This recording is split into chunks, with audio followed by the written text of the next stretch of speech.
Sydney event was our first event, so that was a tough one. We had a lot to get through there and a lot of improvements to make. And one of the things we noticed was, holy cow, we lost a lot in those leeward mark roundings because we just weren't doing them very well. We weren't able to turn as sharply as the other teams and keep the boat on the foils, and so we had to do a longer, drawn-out turn to keep the boat flying around those corners, and it definitely hurt us a lot.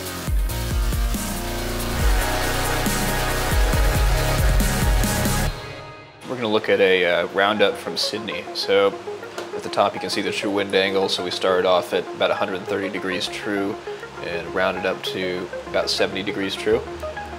You can see our boat speed at entry was about 30 knots, and then we lost a significant amount of boat speed and got down to about 22 knots at the exit to that roundup, 23 knots. So as we go to round up the boat, our rate of turn peaks at about 16 degrees per second. That's when it's really tough to also be controlling the daggerboard rake from the helm. The way that the flight control for the helmsman works is he's got a twist grip on his steering wheel, and those twist grips are in two positions on the steering wheel. So in order to turn and fly the boat at the same time, he had to do a much slower turn because he could still get the, access the twist grip during the turn. The biggest fix we found, which was quite interesting, is we needed to get a flight controller, Taylor Canfield in this instance, to fly the boat around those marks, because once we realized the value of Taylor flying the boat around those leeward marks, we made it a really big priority to execute that for the next event, and subsequently our leeward mark roundings have gotten a lot better. We are off and racing.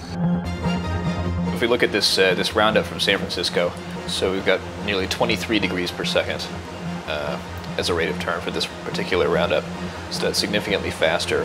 The guys are pulling a lot more G's. One of the reasons they're able to do this is because of the movement and control of the daggerboard. So at this time when these guys are turning, this large movement right here as they get on an upwind course, this is the daggerboard rake of the port side daggerboard in this case.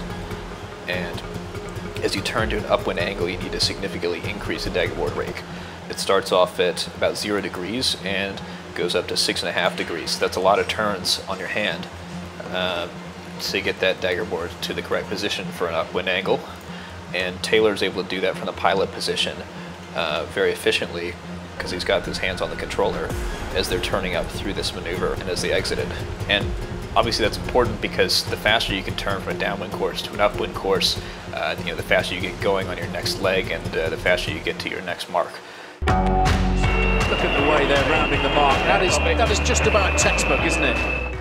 We're just constantly using this data to just better improve the boats and make sure that their functionality is improving throughout the series, but also, learning how to sail these boats better.